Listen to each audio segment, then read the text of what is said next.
Hello? How did you get this number? Don't you know he's listening? The 13. He's here.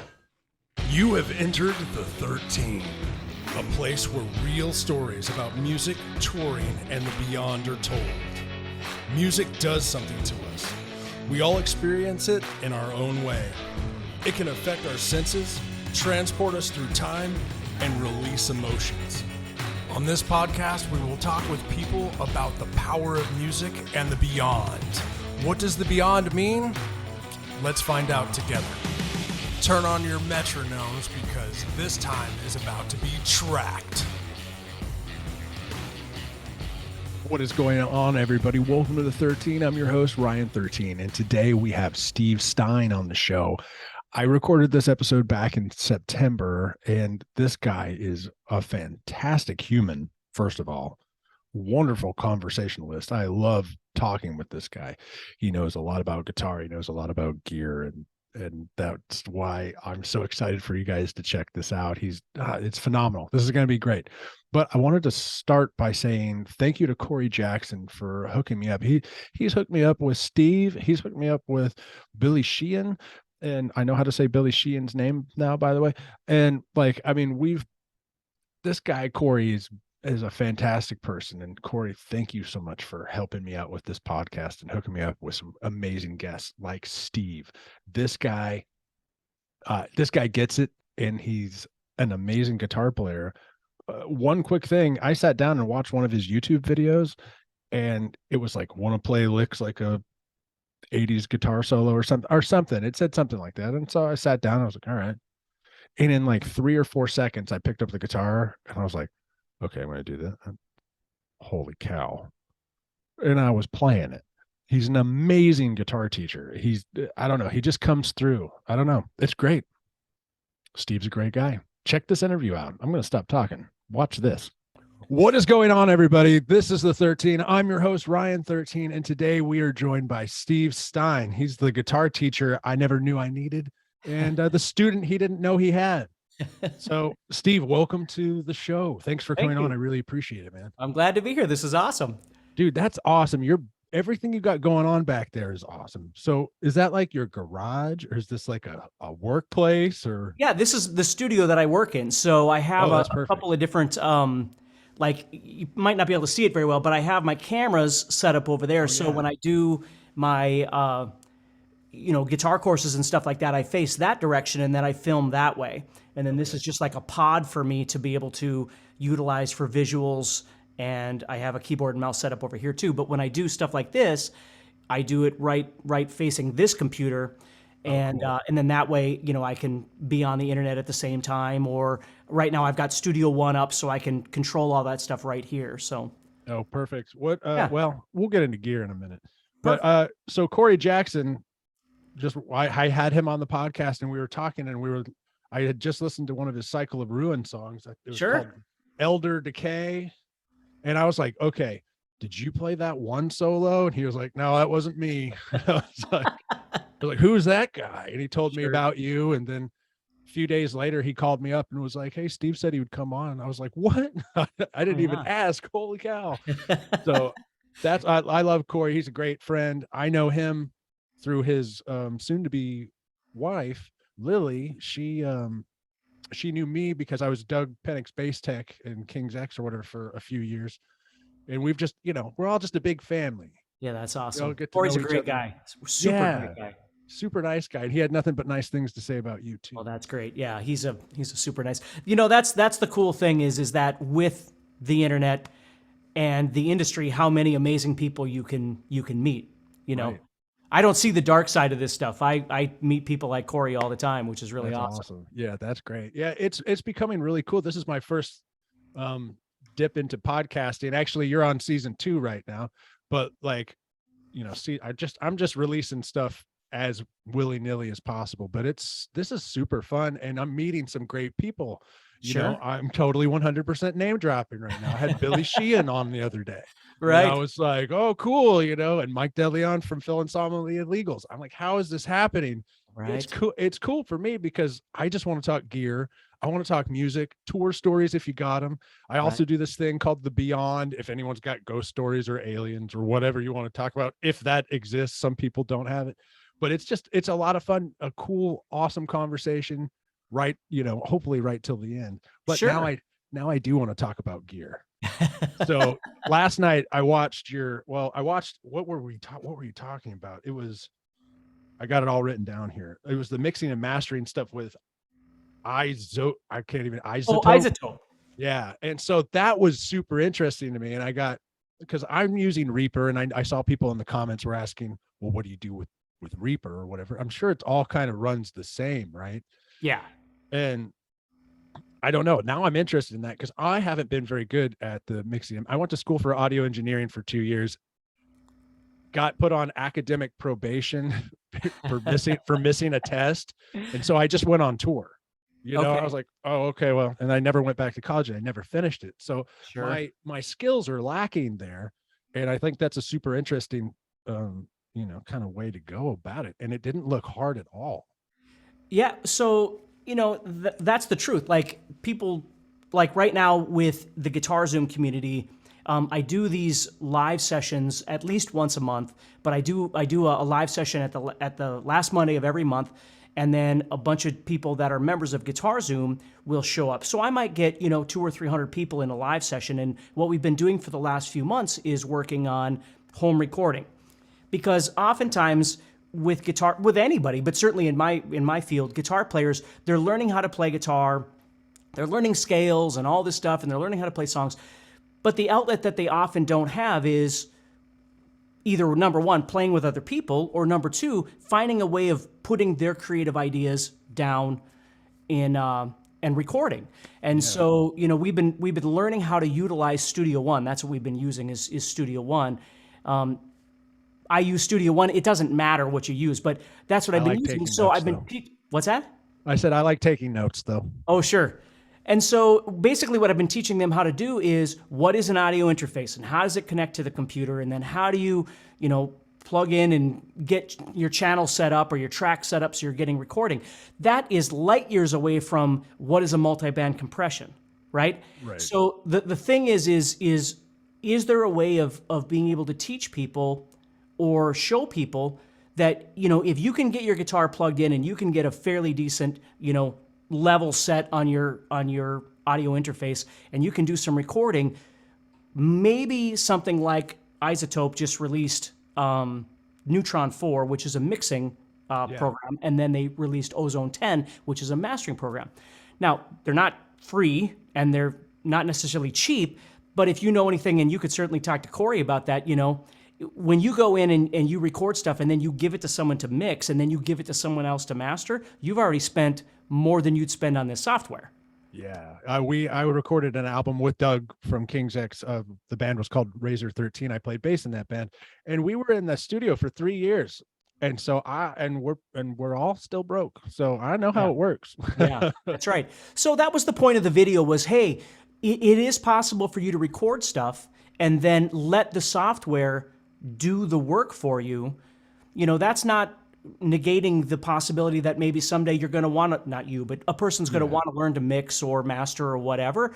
I find it all very intriguing, and it's definitely something that I spend a lot of time doing is studying and mixing a lot of different things and stuff like that. But it's just as time consuming as everything else in life. So for some people, they're not interested. For other people, maybe they're interested, but if they just made something or wrote something that they want to release or put out in the public on YouTube or something like that, maybe they don't want to wait 2 years before they learn how to mix and master to release it. You know what I mean? Yeah, absolutely. Yeah, dude, I thought that was fantastic. I was right before I went to bed, I was watching a bunch of your videos, and I'm like, because I'm trying to prepare for today. Sure. Because I wasn't prepared for Billy Sheehan's video. I called him Billy Sheehan. He told me about it, Yeah. But one of the things that just jumped into my mind is I'm looking at your guitar, and that's not an Ibanez. It's not. Nope. Okay, because you most of the okay. Yeah. So what's up with that? Because I hadn't seen you play any of those. I have an endorsement with Ibanez, but my endorsement with Ibanez is a pretty free endorsement, just like I have with all the endorsements that I have, whether it's EMG or whatever it is. I'm at the time of this podcast, I'm 52 years old. So the days of needing free stuff for me is kind of over. Like if I was in my 20s, it would have been the most exciting thing ever. But being the age I am now, what I've done is I've connected to companies that I've been playing my whole life. And so they see the value of me using their stuff. And I certainly see the value of using their stuff because I've always used their stuff. So I still play Ibanez stuff a lot, but I've grown to love this guitar neck. And it's a little bit wider. The Sir stuff is a little bit wider than the Ibanez stuff. And I have very small hands, but for whatever reason, it's just really comfortable to play. And so the beauty of my connection with Ibanez and everybody else is they're okay with me playing other guitars. Awesome.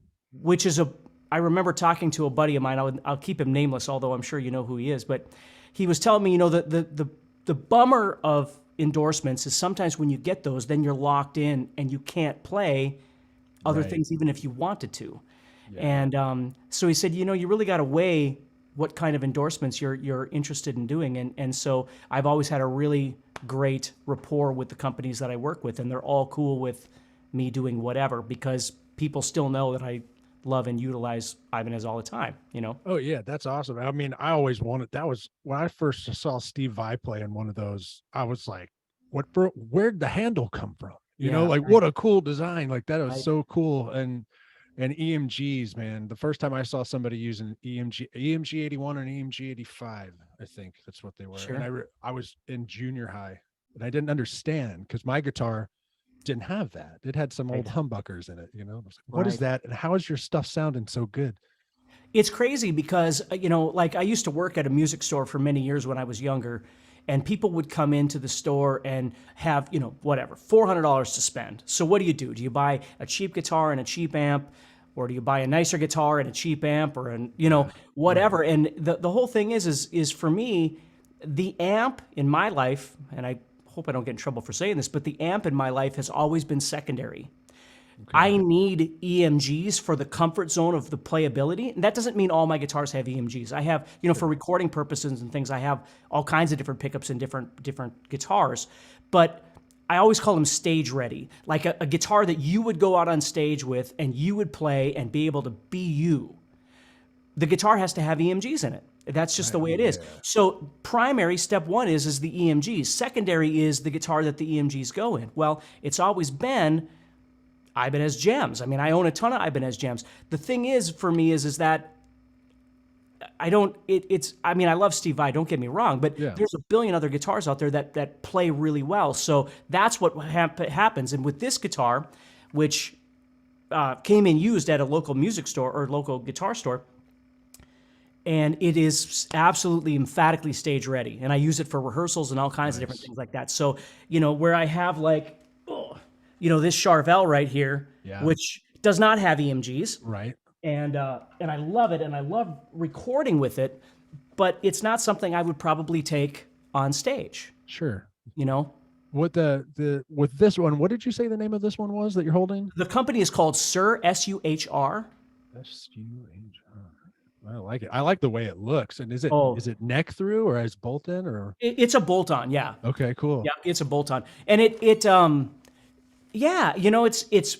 fairly light, but it's just really, really smooth to play. And, as I get older, I kind of like having some guitars that are a bit more neutral in color too. Sure. I've got a couple of guitars coming from some manufacturers out there that will be released soon that I'll be making videos on too.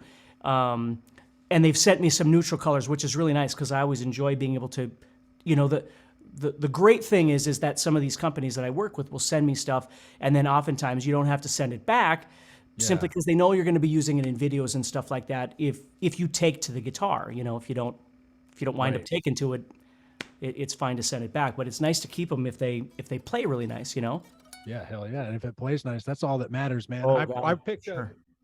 So, excuse me. When I joined Razor 13, they were like, "You're going to play bass." And I was like, "I don't know. I'm a guitar player. I don't know how to play. I'll play it like a guitar." And I know that's not how you play. I mean, some people do that. But and what was cool is I got to learn how to be a bass player. But I had to bring some of the stuff with me. Like I had to have EMGs in my bass. Sure. And I really wanted to have something that played really great. This is a Schecter, and not all Schecters I've played have been fantastic, but for whatever not all reason, Ibanez's I've played have been fantastic. For whatever reason, I sat down at a Guitar Center in Austin, Texas, and I just started noodling around on that thing, and it felt great. It still feels great today. You know, I think playability is, I think you're 100% right when I think the guitar comes first, in my opinion, you know, and then your pickups, and then, or maybe pickups and then guitar. Well, and it could go, and you're right, because if you find the right guitar, like obviously this guitar didn't come with EMGs, right? And so the first thing I do is if it's stage ready, I chuck the pickups and throw EMGs in it. Yeah. But it will always have EMGs. It might be a Sir, it might be an Ibanez, it might be a Paul Reed Smith. It could be different guitars, but if it's stage ready, it'll have these pickups. Absolutely. But no, you're absolutely right. I mean, and that's the other thing is for players out there, you know, if you walk into a guitar store and you take a guitar off the shelf and it feels amazing, don't go, okay, well, this is awesome. I'm going to run home and buy it from Sweetwater, because you're going to get it from Sweetwater, and the guitar you get in the mail may not feel anything like that, even though it's the exact same model off the exact same assembly line. It may not feel like that. I want to go to that website way too much.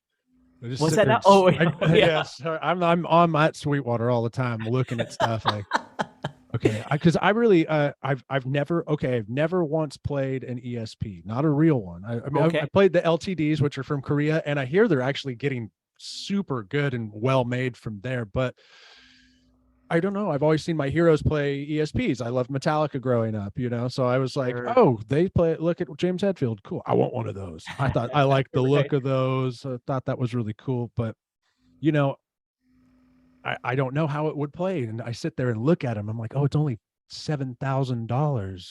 Right. Yeah. And when I say only, is I don't have that kind of money. But like, it would be so sick to buy one. But if you've never played it, why would you spend that type of? Well, that's the thing, is you could buy a $5,000 guitar and get it, and it's still not going to be you. It's still not going to feel the way you want it to feel. And that's the thing about guitars too, is that, you know, again, being the age I am, when I started playing, you know, I started playing originally on an acoustic where the strings were about that far away from the neck, and I quit playing because I was like, I can't do this. Yeah. And you think about back then how guitars were,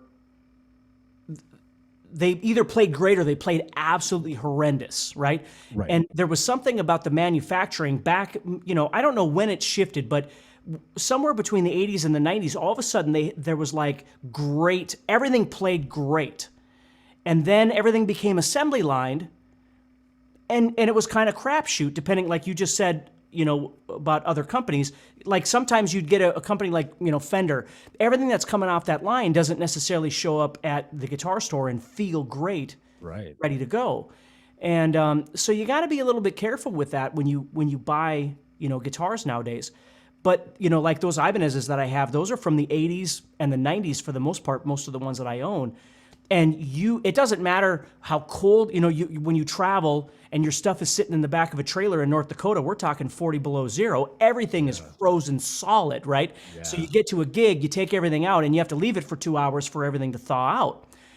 And those things, those necks would never move. It doesn't matter if we have 70% humidity. It doesn't matter if it's 40 below zero. The necks on those gems that I own are just as stable as anything could ever be. They're amazing.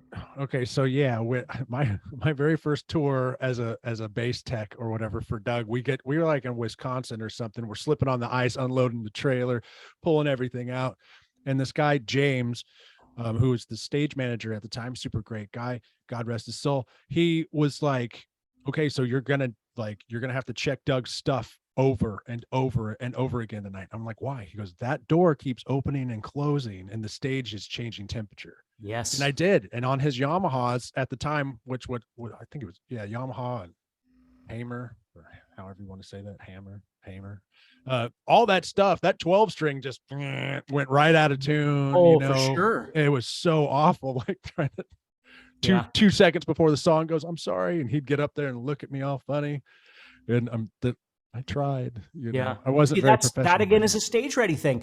And you could get a guitar that feels great and it looks great and whatever, and you start playing and it plays great, and then you try and like with a whammy bar, you start using it and it goes out of tune. Yeah. Like this Oh, thing yeah. is locked. And so this is why I play it all the time, because if it holds those few parameters, I mean, there's things I like with, having 24 frets and humbuckers and blah blah blah, which most guitars do. But if it can stand that test, because like you just said, living here in where I live in North Dakota, you're dealing with 110 degrees in the summer with 70% humidity, and then you're literally dealing with 40 below zero, where you go outside for longer than 10 minutes, you'll die in the middle of January. I went. Where? How far are you from Williston? Oh gosh, I'm quite a ways from Williston. Okay. Williston is further west. Further west. Okay. Yeah. I have a company I work for has stuff out there, and I've been out there, and North Dakota is the first place I've seen an entire train. So like here in Texas, you see pieces of the train as it goes by because everything's flat.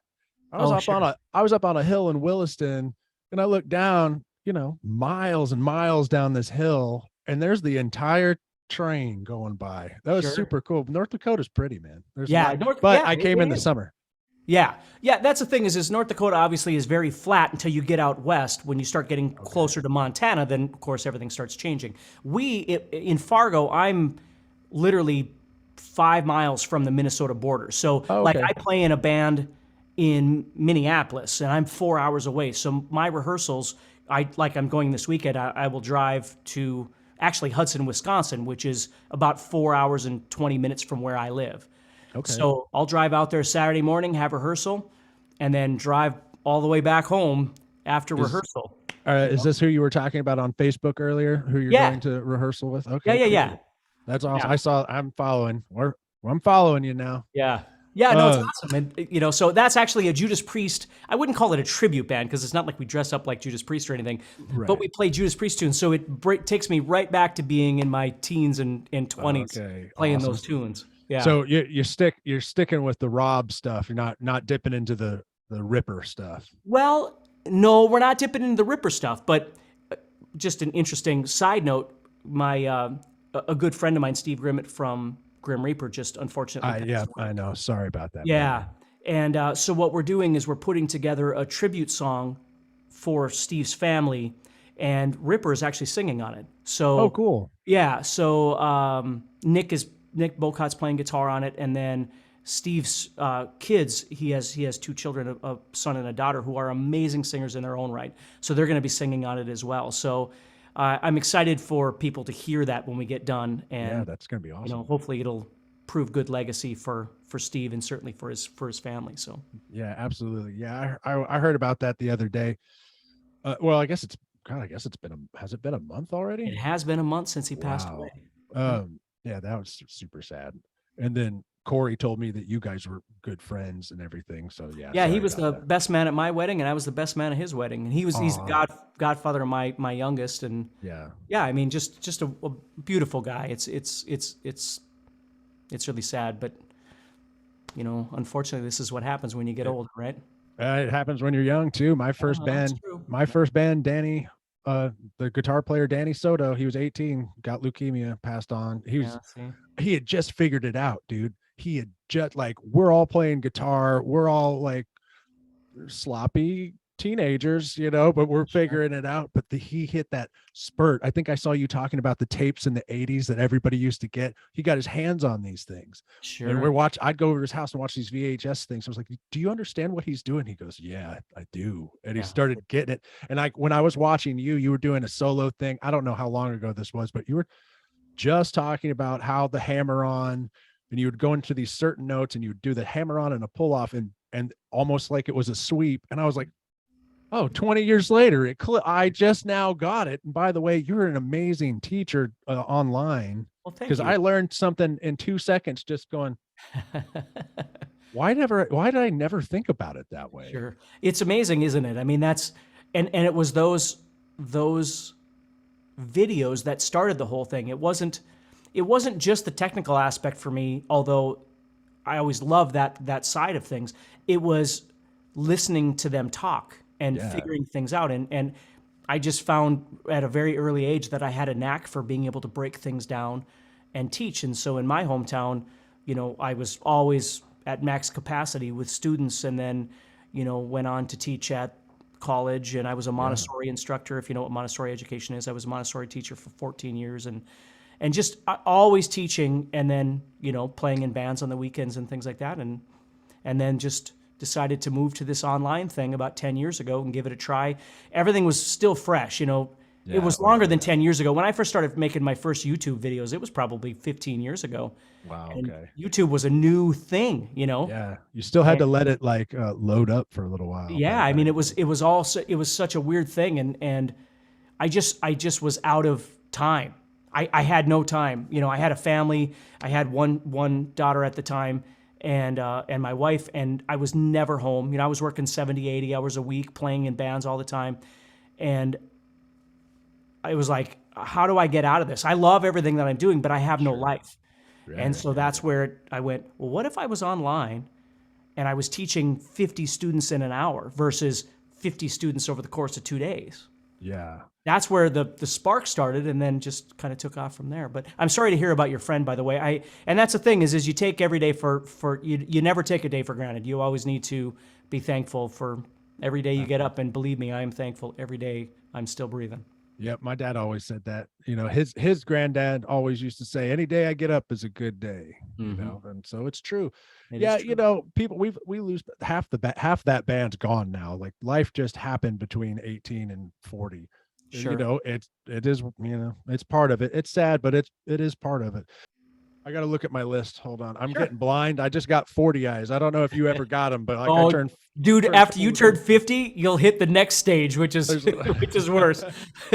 I turned 40 and I went and bought some cheaters. I was like, okay. Oh, there we go.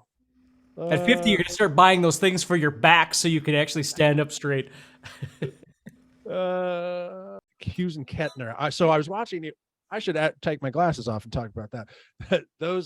So the Hughes and Kettner amps, I need to know more about it, because I watched one video with you talking about it. I've seen it a lot. I've seen a lot of other people have it, mostly in studios, but it can be can you use that on stage as well? Oh, for sure. Yeah. I mean, Hughes and Kettner had the big amp that first of all, Hughes and Kettner is a German company, and the Triamp, which is their big amp, and it literally is a big, heavy friggin' amp, but it is a beast of an amp. Okay. It's just so goddamn loud, but it is so versatile. And so, that was something that certainly growing up in the 90s and into the 2000s, that was always an amp that I was really interested in owning.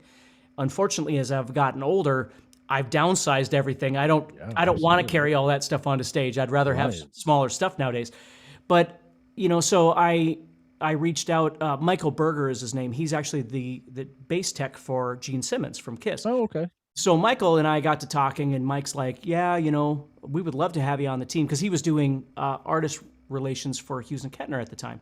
So they sent me the Grandmeister 40, which is such a beautiful amp. It's just a small, light amp, and it sounds incredible. Nice. Yeah, and so I use which I still use the Grandmeister 40 for different things. It depends on the gig that I'm doing, what amp that I'm using. And again, I've never been because of the way I grew up. I grew up in a trailer court and never really had any money, and so it wasn't like I had all this gear. I used a Line 6 Bogner hybrid 212 for years, and that's what I used. And I had, I used my my first student loan check I used to buy my first Ibanez Jam. Nice. And those two things serviced me for 15 years of my life. I used just those two things. I had some cheaper guitars and things like that, but those were the only things I would ever use. And so, making the move then to having a couple of different amps, certainly having that Grandmeister was a really nice one. And now I've got the Black Spirit, which is sitting over on that side. You probably can't see it behind me, but so the Black Spirit is a digital amp. And that is a super cool amp too, but I still very much prefer the 40. So if you ever get your hands on one, they're really cool amps. There's some amps that I've always wanted my whole life, and stuff. Some of them are modelers, and so especially now the newer ones. Like, I mean, I know I keep talking about Doug, but he's one of my best friends. He was in my, he wasn't my best man, but he was in my wedding. So Sure. I talk to him all the time, and he's got the, I'm blanking. I can see it. It's the Well, he's Doug got the Pinnick. Sans amp. Yeah, and he's got the Doug Pinnick. Oh my gosh. Everybody's all the bass players are using these things now. He's got his own little pedal, and he's got his little, what is it called? Tech 21. Jimmy Oh, Tech 21. Christmas. Right. Yeah. So he's got the Doug Pinnick Tech 21 head and a pedal too. And they recreated his sound from, Gretchen and stuff. And Sure. and it's fantastic. But I wish they would have done it sooner, because when I was his roadie, I had to carry around all that gear up flights of stairs. And Well, doesn't he still use? I mean, I guess obviously with COVID and everything, I haven't seen King's X since probably 2019. Yeah, they started changing around then. He's using some big cabinets. Not big. They're not. That's one of Doug's cabinets with the Razor 13 Sure. logo on it. I just spray painted on it. I've had it for years. Hell, that crepe blue voodoo back there is his too. Sure. But and there's Doug right there. But anyway, the point I'm getting at is, it looks like his stuff has set downsides, like you were talking about, quite a bit. And I wish that I was roadieing for him now. Sure. But life happens. You get older and can't do all the same things you wanted to do. You got to make money somewhere. And right. Well, and the technology is there. Like right now, you can't see it, but off to this side, I've got a Kemper sitting here. Oh, cool. And I use a Kemper for literally everything that I do, because then I don't have to deal with, like, in my life, which I'm sure it's the same for a lot of people, I want to walk into my studio and plug in and do what I want to do.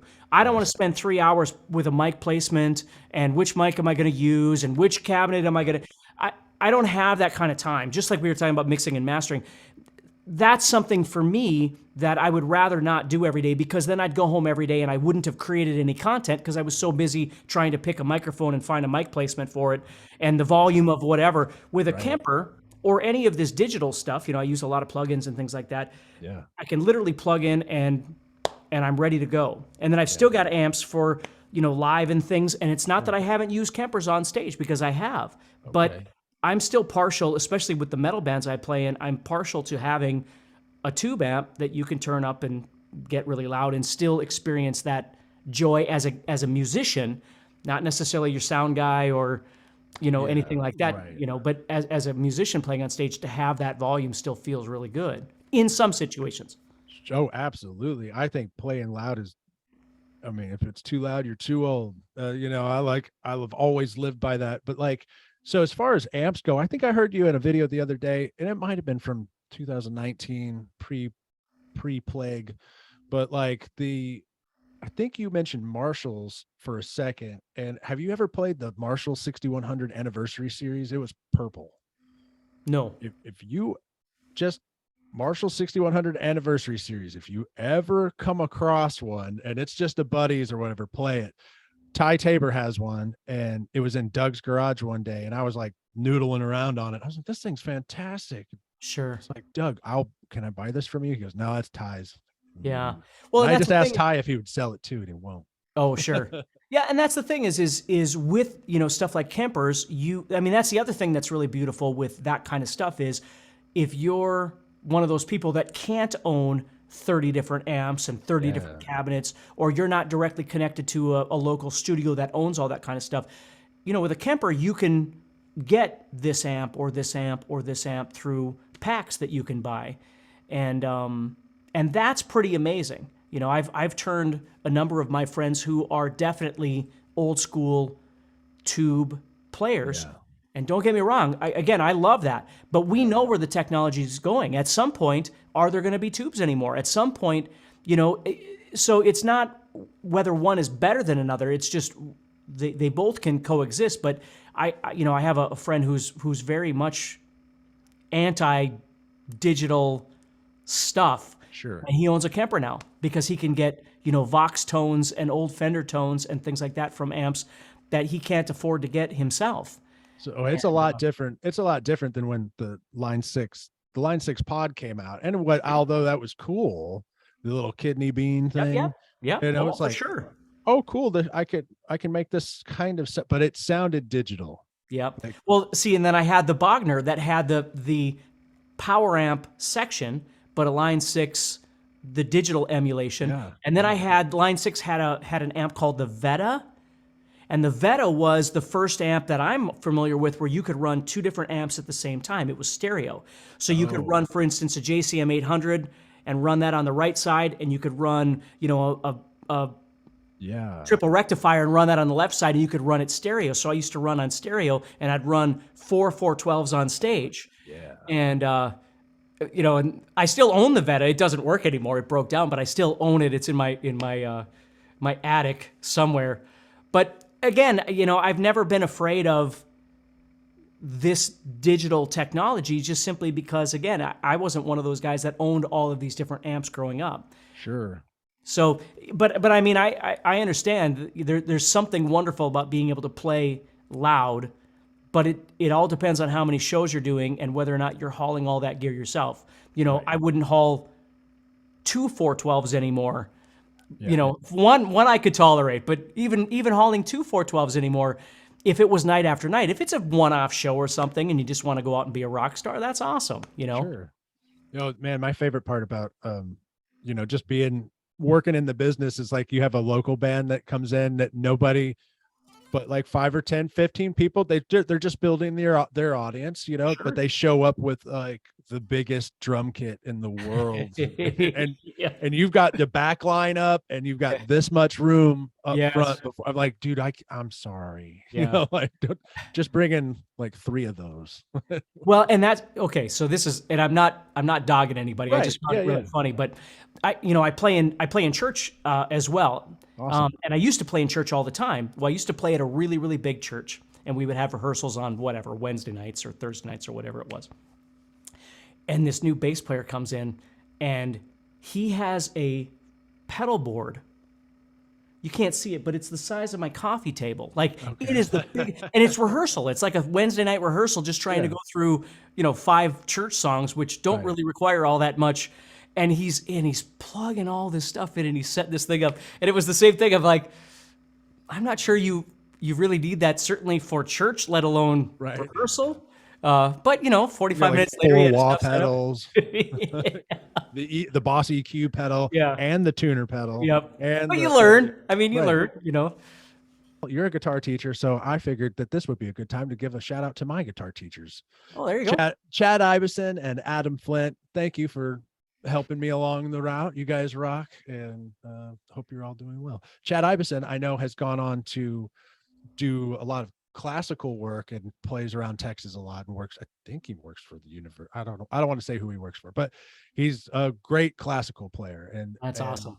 I think Adam is still just giving guitar lessons and rocking out, man. Sure. So yeah, guitar teachers are awesome. You guys are wonderful. And you have the teaching thing. I know I said it earlier, but I really mean it. When I watch your videos, I'm like, because I got other friends that do the same thing, and they, may or may not come off a little over, I don't know. I don't want to overconfident or something, but you're sitting here explaining why this is working. Sure. And that, I mean, that's how I learned that little lick the other day, like that. It was fantastic. So I appreciate it. I'm so glad Corey introduced us and stuff. That's super cool. Well, that's awesome. Okay, so how is music, and I kind of gathered this from watching some of your videos and just from us talking right now, but how's music changed your life? Obviously, it's what you're doing for Oh my God. Well, yeah, I mean, I started playing when I was 13. I started teaching when I was 17. And, I graduated early and went to college. And then everything just kind of took, the weird thing is when you don't go the traditional route, and it's not like I didn't have regular jobs when I was a little kid. I mean, I worked at Pizza Hut and I worked at Holiday Inn and, some things like that in the early days. But, at some point, it all became my life is all of these different elements of music. And then, there's the little voice in the back of your head that's going, well, you should probably get a job in case this falls through. You'll never know whether this is good. And it's tough because, having 2 kids of my own, if my oldest daughter came up to me and said, well, I'm going to quit my work and I'm going to start singing in a weekend band, I'd be terrified. Right. You know what I mean? Yeah. So, but I'm blessed that I have been able to make a career out of this and move it to a new level. So it's not just, 8 hours of lessons a day kind of thing, and I'm not saying that's bad. I mean, I loved it. It's just, after 25 years of teaching G and D chords, to be able to do what I do now and be able to reach people globally and then have all these other opportunities that have happened as a result of that has just, honestly, it's a blessing, and I couldn't be more thankful for sure. Hell yeah, man. I love it. Yeah. I'm getting so blind. Okay, I wanted to tell you about this, and I don't know why. Well, I do know why, because you had mentioned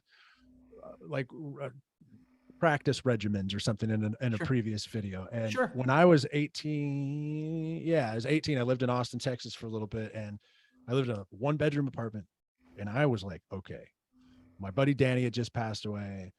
The band Grimoire, which is what we called ourselves, we weren't doing anything, and I needed to join another band, and I needed to be on a different level. I needed to level up per se. And so I wrote myself a magazine, and I called it The Rock Star. But it had things I needed to do every morning when I woke up, what I needed to practice, what I needed to look into, who I needed to talk to about certain things. And I did that for months, and it was amazing.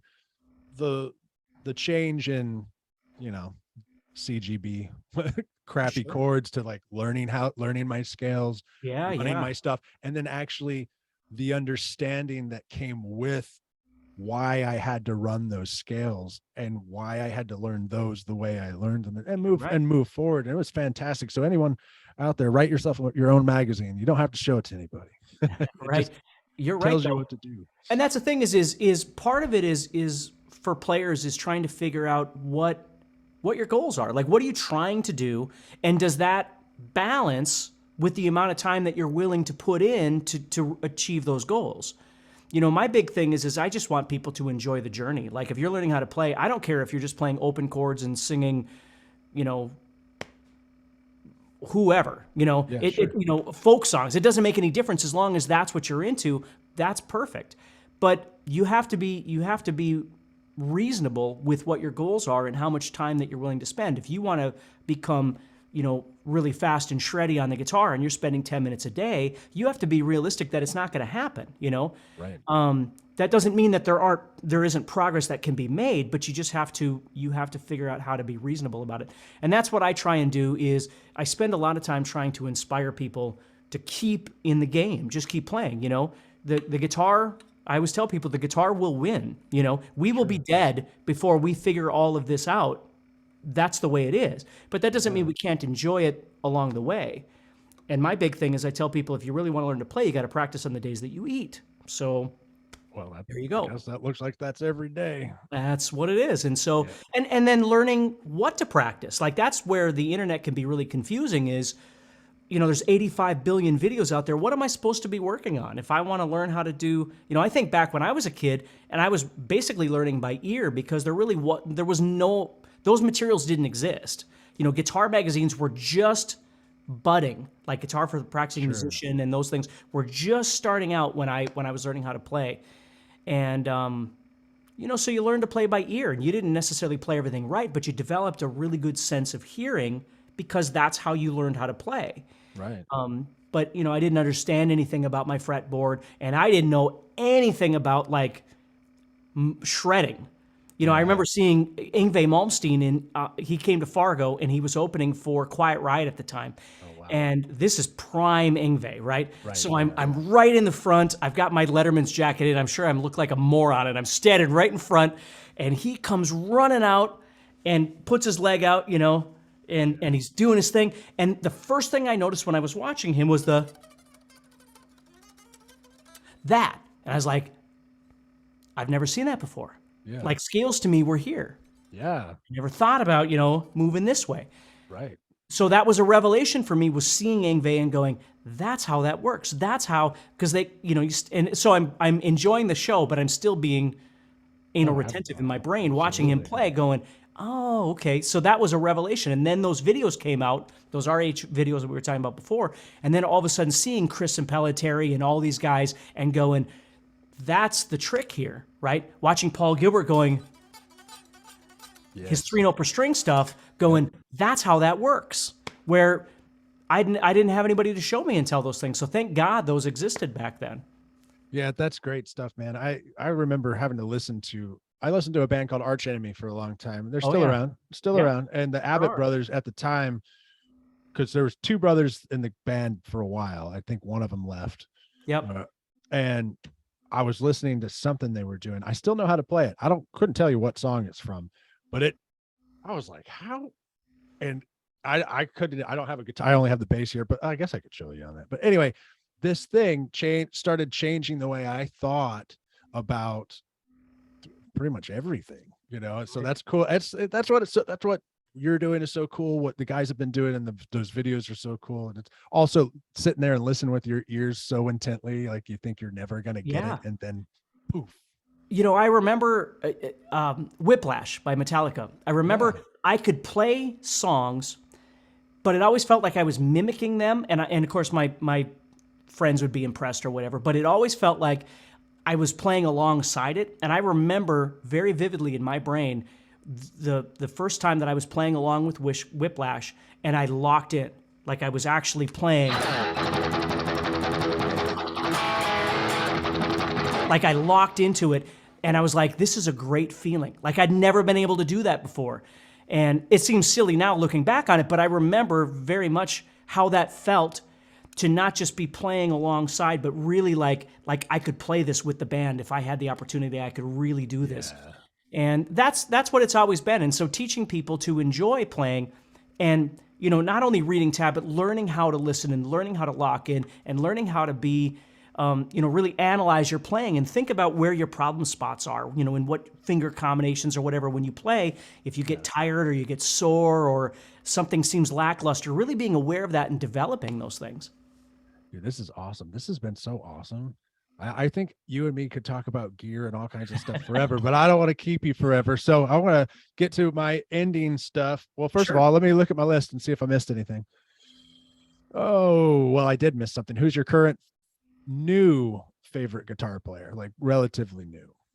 Hard to pinpoint. Probably Mateus Asado, if you know who Mateus is. That name sounds familiar, but I'm writing it down. I love his playing. I mean, Andy Timmons is one of my favorite players of all time. Yeah. Not that Ty wouldn't be up there too, because Ty would definitely be up there. But Andy is definitely up there, and Mateus is like, he's just next level. He's just an amazing. I love melodic player. Oh God, Mateus Asado. Yeah. Asado. Yep. Awesome. See, that's more for my benefit because now I get to go check out new guys. Oh yeah, yeah. Or girls awesome. in some points. Well, we never really talked tour stories too much. Do you have any tour stories that stick out to you that's funny? Nothing? Everything? No, I think the only one would be, I toured with Grim Reaper a few years ago when they were in the States. So Steve and I got to hang out for 3 months doing that. And that's great. And the first show I did with them, there were no rehearsals. So they got over here, their guitar player, Ian, who's a wonderful human being, had to go back to England, and so I took over for Ian. So I met them in Chicago that night. I flew in, and then the next day we had a show. So there was no, I just learned the songs. But, playing on stage, you don't know how they're going to start it or if there's any adjustments and how they're going to end them and how they're going to go into the next song. We had nothing like that. And so the first show, I'm going to use, because Black Star was sponsoring the shows from the guitar perspective, and so I had this Black Star rig which Ian was using. So I'm like, I'll just use that, and however Ian's got it set, we don't have a lot of time, we'll just go. Well, he had that thing so friggin' loud, so I'm kind of chunking out it, going, okay, I guess it'll be okay. So we go back, music starts, we come out, audience is going crazy. Hit the first chord for the first song, and my ears immediately go away. All I can hear is this. So no. I'm trying to figure out what's going on. I'm trying to get into the audience. I'm trying to move. The band's playing. I'm trying to follow things. I can't hear a damn thing. All I hear is this the whole time I'm playing. So about 2 songs in, my hearing finally started coming back, and I was fine. But I was panicked there for a little while. Wow. It was so loud. I can imagine. I've been on stage where you can't hear anything before. Yeah. You just turn around and look at the drummer. You Yeah. know? Like, Yeah, no, my where's he ears at? just immediately went out. They were gone. Wow. So, yeah. That's funny. I have one, but it's the opposite. Like, we're in LA. My listeners have heard this story before, but I just want to share it with you because it's funny. We're in LA. We're playing our very first show in LA. It's my band Razor 13. We're at the gig, and I'm like, oh my God, this is so cool. We're in LA. We're playing a show. What if Elektra Records shows up and wants to sign us? You know, all the things you dream of when you're a kid. Sure. And so we're out there, we're playing. The guy, the announcer says all this stuff like from Houston, Texas, Razor 13. The curtain drops and we go to hit a note. Me and the drummer hit our notes, but the guitar player's pedal had died and everything just went. Oh. Like, hold on 1 second. Can we redo that? That's funny. Yeah. So do you have any crazy beyond stories? Doug Pennick's seen aliens. I've had friends see ghosts. You got nothing? I don't have anything. Sorry. And I saw something in the sky once, but it was probably a drone. But Yeah. you know, Well, that's the thing is, like a kid, I was sure I saw things, and I probably a did kid. see things, but they were, who knows what they were. Yeah, who knows what they were. That's the thing. Like, I was driving out in West Texas, and there's a lot of military bases out there. And I Sure. saw this thing flying out in the middle of nowhere, and it was probably some 20-year-old working for the military flying a drone, but I've seen too many movies for that. So I immediately was like, is that an alien? Right. Anyway, man, I really appreciate you coming on. This has been fun. I've had a great time, had a great conversation with you. And, you know, so thank you very much. I hope we Absolutely. can I stay in appreciate it. Thanks touch. for And having me, man. yeah, maybe you can come on again in the future at some Absolutely. point. We can just talk more gear and talk more guitar, because this is what this podcast is about. Really, it's just about the music, playing it, talking gear, and just having a good time. And that's exactly what I feel like we had today. So thank you so much. I appreciate that, buddy. Thank you so much. All right, everybody. This has been Ryan 13 with Steve Stine. I hope you all have a great day, and we'll see you all on the